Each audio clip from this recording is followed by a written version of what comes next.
Hello ladies and gentlemen, it's time for AMA number 10. If you want to join the discussion or ask questions, go onto the Discord. The link is in the description below. Our YamatoCannon subreddit also, link in the description below. If you want to have your question prioritized, because I can't answer them all most of the time, then join the Patreon page and support me. A little benefit there.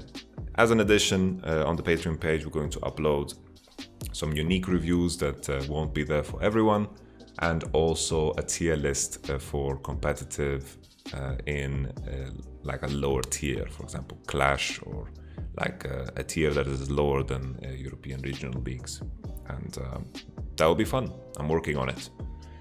Let's get to the AMA. First question.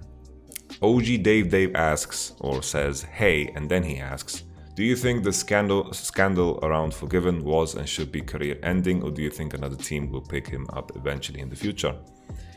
I think it's career ending, honestly. The public perception, like the people that supported him and spoke well about him, even through all of that ash and dust of rumors of how he is as a teammate, you know, even those guys are against him. Thorin even said that, Forgiven is lying and saying that, he wasn't benching himself. He just got benched.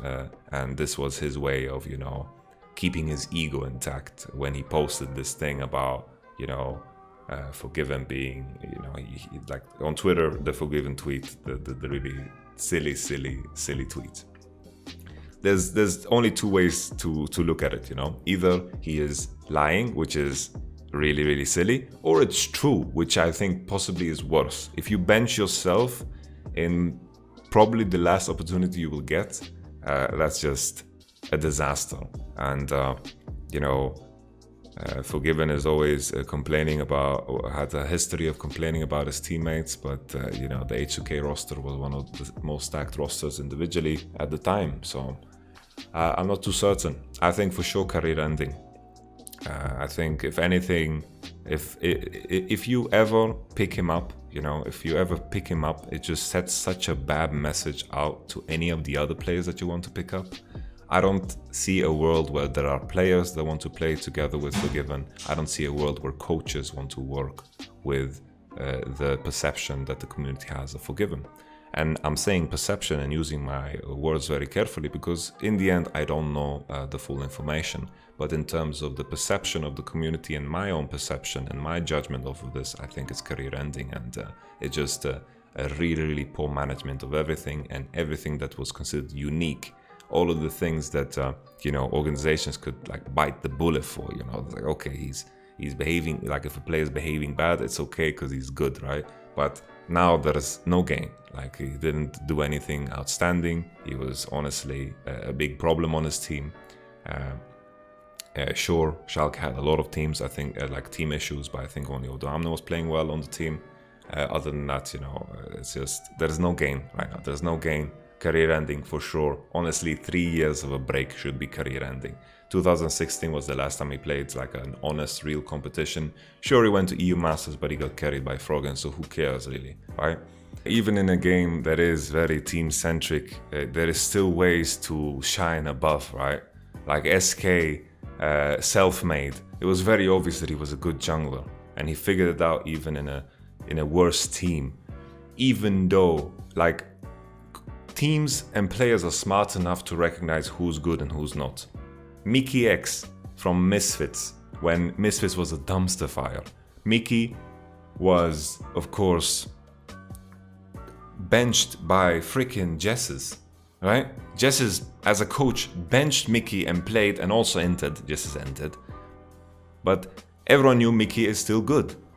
You can figure it out even in a game that is so team-focused, and Forgiven just seems to be very short-sighted in his decision-making.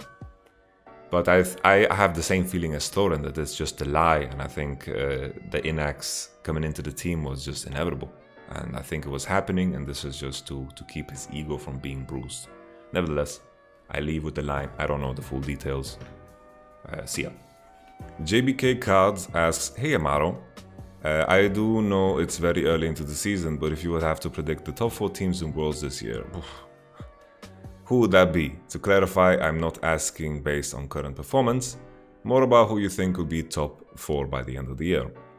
So the LPL is out of the question, right? That's tricky. From Korea, we have like Genji, looks pretty strong. Ruler and Klid are popping off, and T1 looks pretty good too. I'm excited for the coaches that, I'm looking at the teams, and to make a judgment from this, I'm looking at the coaches, right?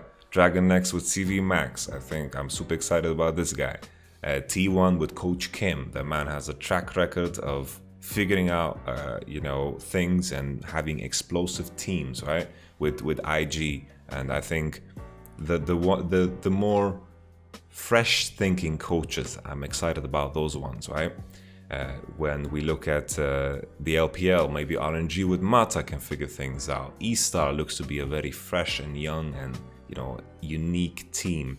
IG with Southwind and Puff look, honestly, in the games that we got to see, look quite insane, and Rookie and Deshai are next level. So if I had to predict, I would say IG top 4, Genji, T1, G2, and then of course a lot of people would say C9, but I'm worried about C9 because I think the level of practice they're gonna get in North America is just god awful.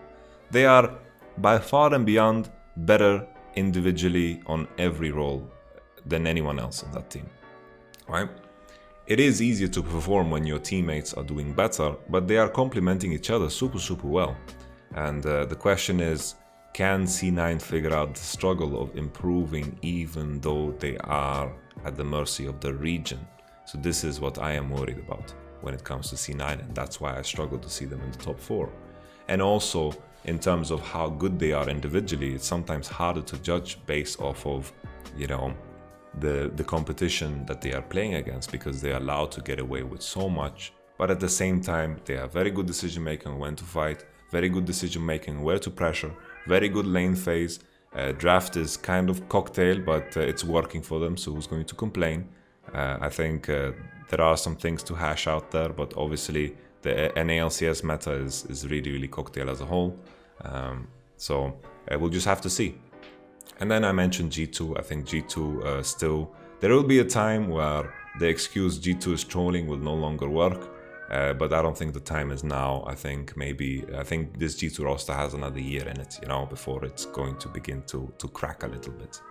And when I say crack, it's not like meaning they are not in the mindset where they believe that, okay, this is a roster that can actually win worlds. When will there be other players from other teams that will be better than the players they have on their own team?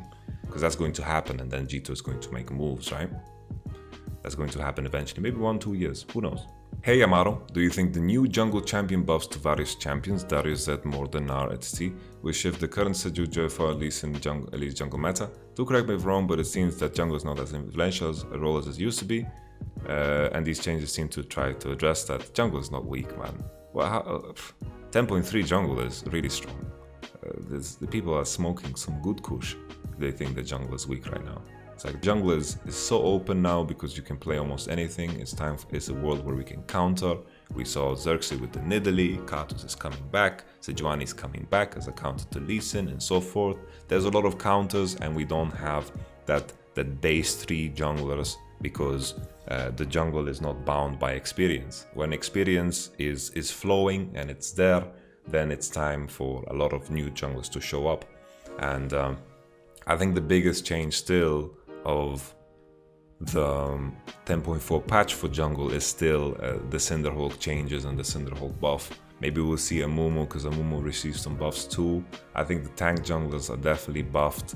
Elise, I think, is going to fall out of favor, and she's going to only be picked like in very niche compositions where you like heavy dive top, like Elise Renekton or like Elise Kiana, for example. And I think Elise is definitely going to drop. Lee Sin as well, I think, is also going to drop because Lee Sin hates playing against tanks. Even though Lee Sin can do well against tanks, and I think Lee Sin is based off of how good you are. Like your skill level is how well Lee Sin scales. And there are some Lee Sin players that are just so goddamn good that it doesn't matter. And the sheer presence they have in a fight, being able to kick you in the head when you're playing AD or mid or anything really is a massive thing. So Lee Sin probably will stick around. Jarvan maybe now with Cinderhulk buffs we see a lot of Cinderhulk Jarvan being played already. Maybe this is going to be very beneficial for him. I haven't tried, so myself, been spamming a lot of Zac. In terms of the new junglers that they added, Zed is kind of pointless, Talon is kind of pointless, Gnar is kind of pointless, Morde is okay-ish, the buff is okay-ish, Darius also okay-ish, but I think what it signifies for me more is the changes that they got will improve their lane because they actually can kill jungle easier, so that's a benefit to them, and Darius getting healed from golems, for example, is also beneficial. Garen seems to be alright too. Maybe we'll see these junglers show up at some point with phase rush, but I doubt it. I doubt it, honestly. Maybe Garen, I think, maybe Darius, some blue smite Nimbus cloak action. Who knows? Collapsing Universe says, Yamato, your voice is S tier. Say something about fiddlesticks while looking straight into your stream camera. Thanks. Fiddlesticks.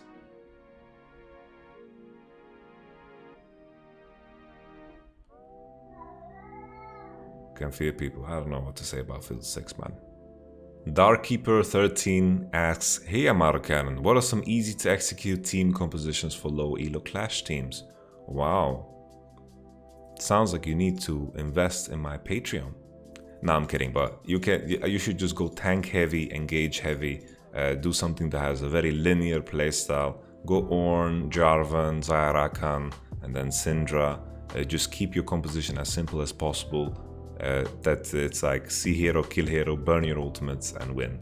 That's usually the easiest way. Make it as linear as possible. Tell your Diamond 4 top laner to not play Fiora. Tell your Platinum 2 jungler not to play Master Yi. Tell your tell your AD carry that's Hardstock in gold 18 to not pick Draven, and just tell him to pick Sivir or Ashe or Varus and tell him to press R. That's how you win Clash. An amazing poop sniffer asks, is Senna ADC still worth picking after her nerfs? Don't think I've seen her in pro play since. I saw her yesterday getting banned in North America and LCS. I think Senna ADC will come back. I think people are exaggerating about the nerfs, because I think the level that Senna was at in terms of OP-ness, still a lot of those factors stay. So I think definitely Senna's going to come back. I think when ADK is going to be nerfed more and more, there's going to be like some guy still playing Senna. It's like, Senna's still OP, like what the hell are people doing? I think the nerf was big, but I don't think it's big enough to like push her out of the game completely, and I think she's going to make a resurgence when people wake up. It is, sometimes nerfs have a big placebo effect on pro players, and sometimes it's like, oh, it's nerfed, let's not play it anymore, right? So we'll just have to pay attention. I think it's still strong. Stoned Creep asks, says, good evening, Mr. Mebdi. What is your prediction for OG versus Fnatic? Well, Fnatic. What are your 3 favorite music albums of all time, any genre? 3 favorite music albums of all time. I would say Good Kid, Mad City. I would say Master of Puppets. And then Toxicity by System of a Down. Yeah, those are my 3. Room Temp Ice asks, if G2 and C9 play the best of 5 right now, what would you expect the scoreline to be? Win conditions. I think a lot of G2's losses in the past days have been really draft related and underestimating the capabilities of their team. I think in a best of 5, G2 still will be very dangerous, and I think they are making adjustments on a weekly basis, and I think they would be ready to make adjustments within a best of 5 better than anyone, because I think more than anyone G2 realize the quickest the mistakes that they do, and they are the first players to admit it.